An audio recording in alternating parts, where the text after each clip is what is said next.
Hello friends, कसे आहात तुम्ही सर्वजण? आय होप तुम्ही छान आणि मजेतच असताल. तर तुमचं स्वागत आहे आपल्या नवीन यूट्यूब चॅनलमध्ये. तर हे तुम्ही पहा, मी किती छान अशी रेडी झालेली आहे. नाकामध्ये नथ घातलेली आहे, गळ्यामध्ये कोल्हापुरी साज घातलेला आहे, छान अशी सुंदर साडी वेअर केलेली आहे. तर मी हे का बरं केलं आणि हे कुठे गेलं हे जर पाहायचं असेल तर तुम्हाला हा ब्लॉग शेवटपर्यंत पाहावा लागेल.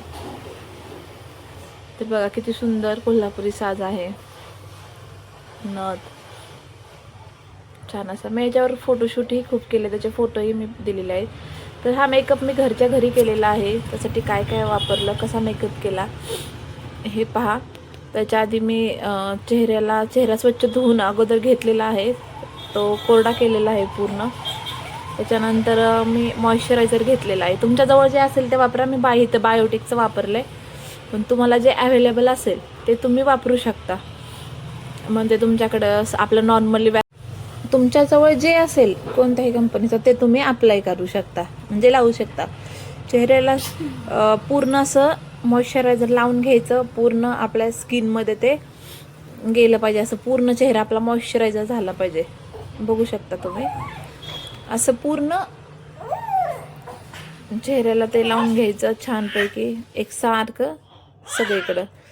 आणि विशेष करून डोळ्यांच्या वरती पण लावायचं, का तर आपला मेकअप जो तिथं स्किन थोडीशी ड्राय राहते जास्त, ओठांच्या साईडला वगैरे. असं एकसारखं पूर्णपणे तुम्ही हे करायचं. एक ते 1.5 मिनटाची वाट पाहिजे. पूर्ण गेलेलं आहे का स्किनमध्ये मॉइश्चरायझर चेक करायचं. आता वाटतं मला की आता पुढचा आपण मेकअप करायला स्टार्ट करूया. तर इथे मी घेतलेला आहे इनसाईडचा प्रायमर. तर प्रायमर कशासाठी, तर प्रायमर आपला मेकअप जो आहे चेहऱ्यावरती तो टिकून राहतो आणि पूर्ण व्यवस्थित असा स्किनमध्ये जे ओपन पोर्स वगैरे राहतात तर ते क्लोज करायचं काम करतं आणि मेकअप पण छानपणे राहतो स्किनवर. तर इथे मी पण थोडासा प्रायमर घेतलेला, एकदम नॉर्मल तोही घ्यायचा आणि चेहऱ्यावरती सगळीकडं तुम्ही बघू शकता असा लावून घ्यायचा. ज्या प्रकारे आपण मॉइश्चरायझर लावलेला आहे त्याच प्रकारे प्रायमर देखील आपण आपल्या चेहऱ्यावरती एकसारखा सगळीकडे लावून घ्यायचा आहे.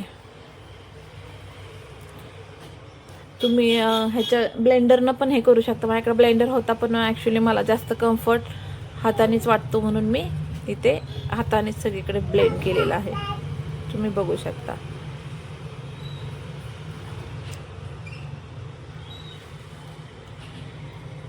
एकसारखा छान असा ब्लेंड करायचा. परत जसं आपण मॉइश्चरायझर चेक केलं तसं प्रायमरही लावून बघायचं. स्किन एकदम सॉफ्ट आणि एकसारखी अशी झालेली वाटते प्रायमर लावल्यामुळं. तुम्हाला डिफरंट पण समजलं असेल. आता आपण काय वापरणार आहोत, आपल्याला आता वापरायचं आहे जे आपले ब्लॅक सर्कल दिसत आहेत चेहऱ्यावरती. तर त्याच्यासाठी आपल्याला करेक्टर, कन्सिलर हे दोन्ही यूज करायचं आहे. ते कशासाठी, तर आपल्या जे चेहऱ्यावरती डार्क स्पॉट, ब्लॅक सर्कल डोळ्यांच्या साईडला जे असतात त्याच्यासाठी. तर इथं मी करेक्टर घेतलेला आहे पहिल्यांदा, जो माझ्या चेहऱ्यावरती थोडासा वांग असा ब्लॅक दिसत आहे, नाकावरतीही दिसत असेल. त्यासाठी मी घेतलेला आहे करेक्टर. तो मी जिथे मला जास्त ऑरेंज कलरचा आपल्या स्किन टोननुसार वापरायचा ॲक्च्युली.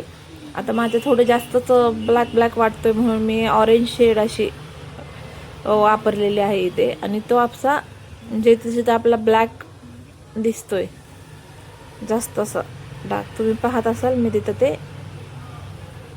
लावून घेते.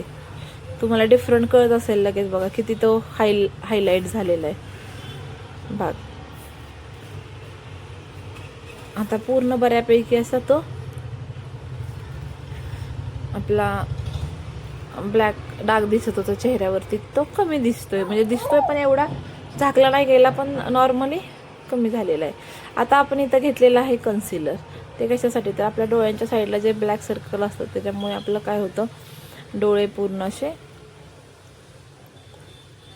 डोळ्यांच्या साईडला असं बघा ब्लॅक किती डिफरंट दिसते अजून. मी ते व्यवस्थित लावलं नाही तरी पण बघा पलीकडच्या साईडला थोडंसं बाकी आहे, कारण मी समोरून एकटी शूट पण करत होते आणि कॅमेऱ्यात बघून मला थोडं लावायला कम्फर्ट हेच नव्हता, कारण जमत नव्हतं थोडं थोडं, पण तरीही मी ट्राय करत होते परफेक्ट असं लावायसाठी. बघू शकता तुम्ही एकसारखं ते कन्सिलरही मी लावून घेतलेलं आहे, करेक्टरही लावून घेतलेले आहे. आता आपल्याला लास्टला लावायचं आहे ते म्हणजे फेसेस कॅनडाची फाउंडेशन 3 in 1 आहे ते, आणि स्ट्रोक क्रीम. तर तुम्ही इथे बघू शकता मी हातावरती फाउंडेशन आणि स्ट्रोक क्रीम हे दोन्ही असं घेतलेलं आहे, आणि ते दोन्ही एकत्र असे मिक्स करून छानपैकी त्याच्यानंतर मी ते चेहऱ्यावरती अप्लाय करणार आहे.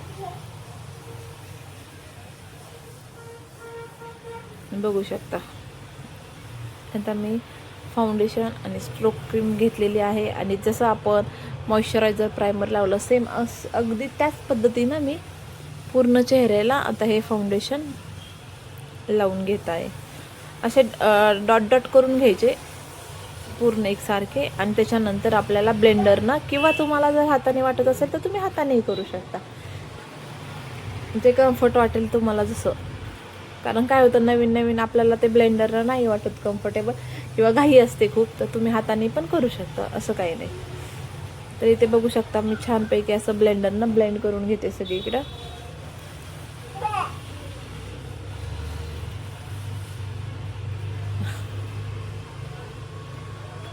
स्ट्रोक क्रीम आहे ह्याच्यामध्ये फेसेस कॅनडाची, तर त्याच्यामुळे काय होतं आपला चेहरा आहे त्याचा ग्लो करतो खूप छान असा, संध्याकाळचा किंवा दिवसा पण असा एक स्किनला आपल्या छानपैकी शाईन आलेली असते. त्याच्यामुळे म्हणजे पार्लरला जसं आपण मेकअप करतो ना ॲज इट इज, तसं स्ट्रोक क्रीममुळे काय वाटतं ते आपल्या स्किनला जातं आणि खूप असं शायनी हायलाईट होते आपली ऑल स्किन स्ट्रोक क्रीममुळे. आणि ते तुम्ही स्ट्रोक क्रीम घेतली तर दिसताना व्हाईट दिसते, पण जेव्हा आपण मिक्स करतो किंवा हे करतो ते पण तेव्हा त्याची शेड चेंज होते. त्याच्यामध्ये पण कलर आहेत, गोल्डन, रोज गोल्ड असे त्याच्यात पण शेड आहेत. तर तुम्ही बघू शकता अगोदर किती व्हाईट वाटत होतं, पण आता मी एकसारखं जे फाउंडेशन आणि स्ट्रोक क्रीम लावून घेतल्यानंतर चेहरा कसा पूर्ण एकसारखा झालेला आहे. आता आपण लास्टला याच्यावरती लावणार आहोत ती म्हणजे फेसेस कॅनडाचीच कॉम्पॅक्ट पावडर. आपण इथं जे प्रोडक्ट वापरले ते बऱ्यापैकी सगळे फेसेस कॅनडाचेच आहेत, तर तेही मी फेसेस कॅनडाची इथं कॉम्पॅक्ट घेतलेली आहे, ती पण छानपैकी अशी मी सगळीकडे अप्लाय करून घेतलेली आहे. तुम्ही बघू शकता किती पटपट होतोय मेकअप हा ना, घरच्या घरी एकदम. ज्यावेळेस आपल्याला वेळच नाही आहे पार्लरला जाऊन मेकअप करायला, तर तुम्ही असा घरच्या घरी मेकअप करू शकता, तोही अगदी कमी खर्चामध्ये.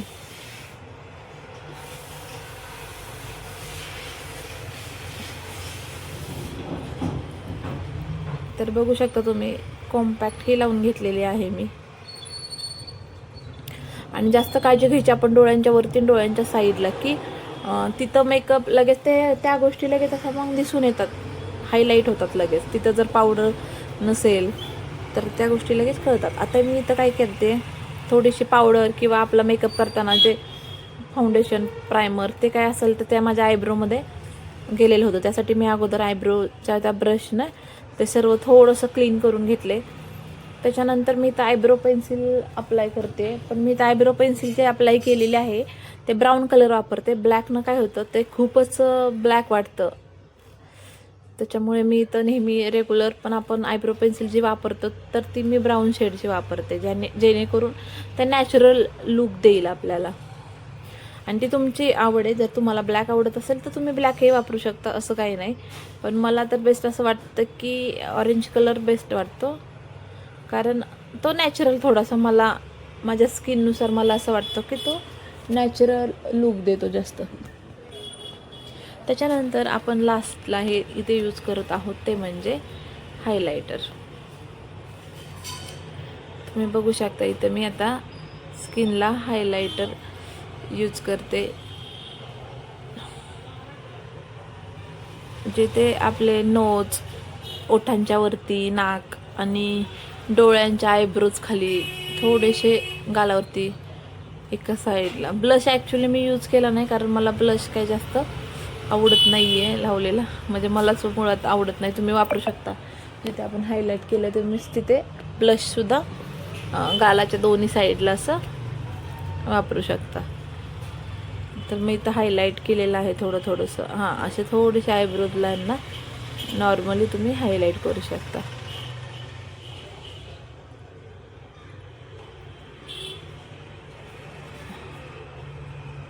ब्लेंड करून घ्यायचं ते पण व्यवस्थित असं हायलाईट केलेलं तुम्ही. त्याने काय होतं, स्किन बघा किती डिफरंट दिसते. अगोदरची माझी स्किन आणि आत्ताची माझी स्किन किती फरक आहे. त्याच्यानंतर आपण लास्टला करणार आहोत तो म्हणजे डोळ्यांचा मेकअप. त्याच्यामध्ये आपण काय करणार आहोत, आपण आय शॅडो. तर आय शॅडो आपण मी इथे जो माझा साडीचा कलर आहे पिंक, तो पिंक आणि मी थोडासा ह्याच्यामध्ये कॉपर गोल्डन असा कलर आहे. कॉपर कलरच म्हणता येईल, गोल्डन नाहीच म्हणता येणार. तो थोडासा घेतलेला आहे का, तर तो साडीला मॅच होईल, साडीसारखा शेड, आणि थोडंसं शायनी पण दिसेल याच्यामुळे.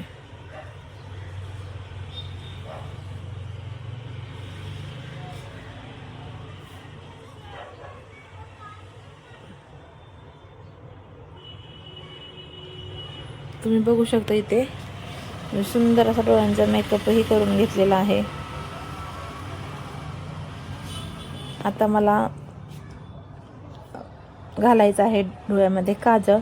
ॲक्च्युली आयलायनर पण होता, पण तो मला असा एकटीला व्यवस्थित लावताच येत नाही, त्याच्यामुळं मी तो ट्रायच केला नाही. नाहीतर म्हटलं पूर्ण माझा मेकअप खराब होऊन जाईल. तर इथं मी इलीचं 18 नंबरचं आय थिंक ते काजळ आहे. हां, इली 18 राईट. तर ते मी घेतलेलं आहे. आणि ते काजळ घातल्यानंतर आपला आयलायनर नाही लावला तरी चालेल, पण काजळ जरी असेल डोळ्यामध्ये तरीसुद्धा तुमचा मेकअप डोळ्यांचा खूप छान दिसतो. तुमचे डोळे खूप सुंदर दिसतात. आणि हे काजळ एवढं छान लागतं म्हणजे डोळ्याला, आणि एकसारखं ब्लेंड होतं लगेच.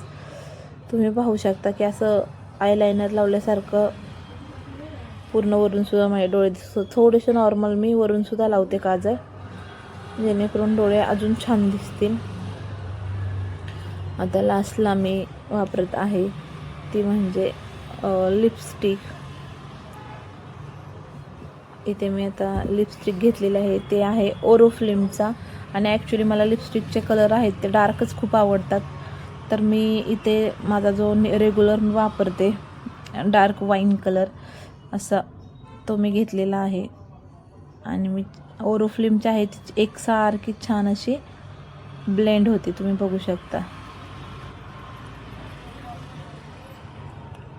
एकसारखी खूप, आणि इझी एवढी आपल्या ही होती ना, एवढी इझी ओठांमध्ये जाते. आणि त्याच्यामध्ये मॉइश्चरायझर वगैरे सगळे, त्यामुळे ह्याच्या आधी मी ओठांना काहीच लावलं नाही. आणि लॉंग लास्टिंग अशी ही आहे. त्याच्यानंतर मी इथं वापरत आहे टिकली. का लावली नाही मी, ॲक्च्युली ते टिकली उठून दिसत नव्हती माझ्याकडं, जे होते ते स्टोनवाली होती मी घेतलेली जवळ. तर मला असं वाटलं की ते उठून दिसणार नाही, त्याच्यामुळे मी इथे गंधच यूज केलेला आहे. तुम्ही बघू शकता छान असा चॉकलेटी कलरच्या गंधाने टिकली अशी लावलेली आहे. आणि आता मी वापरत आहे तो म्हणजे लास्टला जो मेकअप अपूर्ण थोडासा वाटतोय कुठे, तर त्यासाठी मी वापरत आहे सिंदूर. तो एकदम नॉर्मली असा थोडा हळदी कुंकवाचा असा काही सण असेल, संक्रांत किंवा पूजा, असे काही आपण हळदी कुंकवाला कुठे जाणार असेल तर थोडंसं कसं मग त्यावेळेस सिंदूर वगैरे लावल्यावर ते छान वाटतं मेकअप. तर तुम्हाला कसा वाटत आहे आजचा माझा मेकअप, आवडला का हे मला नक्की सांगा. आणि जर माझा मेकअप आवडला असेल तर लाईक, कमेंट आणि शेअर नक्की करा. तर हे बघा, अशी मी पूर्णपणे आता झालेली आहे रेडी. नाकामध्ये नथ घातलेली आहे, कानामध्ये इयरिंग्स घातलेले आहे, वरती सुंदर असा छोटासा हार घातलेला आहे, खाली कोल्हापुरी साज घातलेला आहे. तर तुम्हाला प्रश्न पडला असेल आता, ही ज्वेलरी मी कुठून घेतली? PNGमध्ये नाही, रांकामध्ये अजिबात नाही. तर ही ज्वेलरी मला रिसीव झालेली आहे. हे 1 मिनिट, मी लगेच नाही सांगत आहे तुम्हाला. हे जर ज्वेलरी मी कुठून घेतली हे पाहायचं असेल तर तुम्हाला सांगते. तुम्हाला इथं दिसत असेल यशराधनी, हे इन्स्टा पेज आहे. सर्वांनी जाऊन तिथे त्या इन्स्टा पेजला लाईक करा, फॉलो करा. तिच्याकडची ज्वेलरी आहे ना, एवढी सुंदर ज्वेलरी आहे. मी खरं सांगते, एकदम ट्रस्टेड रिव्ह्यू तुम्हाला देते मी. पूर्ण जो सेट आहे तो मेटलमध्ये आहे. त्याचं फिनिशिंग म्हणजे सोन्यालाही लाजवेल अशा प्रकारे तो बनवलेला आहे. म्हणजे गोल्ड. आणि हा जर यशराधनीचा आपण कोल्हापुरी हा शेजारी ठरवला तर खरंच आपण कन्फ्यूज होऊ की गोल्डचा कोणता आहे आणि आपण जो आर्टिफिशियल आहे तो कोणता आहे. एवढा सुंदर हार हा हार आहे. त्याचं फिनिशिंग तेही खूप छान आहे. आणि वरती जो बेलपान आहे ना, तोही त्यांच्याकडचाच आहे यशराधनीकडून. ॲक्च्युली तो माझ्या वहिनीच्या 16 सोमवारच्या उद्यापनाच्या वेळेस आम्हाला गिफ्टमध्ये दिलेला, तेव्हाच तो मला खूप आवडलेला. आणि मी खरं तर सांगायचं विसरून गेले की मी जी नथ वेअर केली आहे ना, तीही यशराधनी त्यांनी स्वतः हँडमेड, त्यांची ते नथ पण आहे. नथ तर एवढी सुंदर आहे की ती पाहिल्यानंतर तुम्हाला पूर्ण गोल्डचे असल्यासारखाच फील येईल. त्याचे ते बीड्स वगैरे जे आहेत ते पूर्ण तेही अगदी मेटलचे आहेत आणि गोल्डसारखेच त्याचं फिनिशिंग वगैरे आहे. आणि तुम्ही इथे बघू शकता कोल्हापुरी साज. तर बापरे, जे माझं स्वप्न होतं की एक आपल्याजवळ गोल्डचा का होईना पण कोल्हापुरी साज पाहिजे, पण ते आता एवढं सोन्याचा रेट झालेला आहे तर ते गोल्डचा करणं तर आता खूप कठीण आहे. तर मला माझी हाऊस पूर्ण केली ते म्हणजे यशराधनी या इन्स्टा पेजने, की त्यांच्याकडून मला हा इतका सुंदर छान असा कोल्हापुरी साज रिसीव झाला. तर तुम्हाला कसं वाटलं हे बघा. मी इथं फोटो पण काढलेले आहेत थोडे. तर हे बघा किती सुंदर त्याचं फिनिशिंग आहे. मी शॉर्ट व्हिडिओ घेतला खरं हा तुम्हाला ज्वेलरी दाखवण्यासाठी. दोन्ही साईडचं बघा त्याचं काम, त्याचे बीड्स अगदी सोन्यासारखे, सोन्याला लाजवेल असं हे डिझाईन होतं. आणि पूर्ण जे आहे ते मेटल आहे बरं का. त्याच्यात कुठेही फायबर किंवा असं ह्याचं नाही आहे वापरलेलं, पूर्ण मेटल आहे. बघा किती सुंदर वाटतोय ना. आणि ही नथ पहा जी मला फार आवडली आहे. मी सांगायचं विसरलेलं असला, खूप सुंदर अशी ही नथ आहे. त्याच्यामध्ये एवढं नाजूक असं काम केलेलं आहे त्यांनी.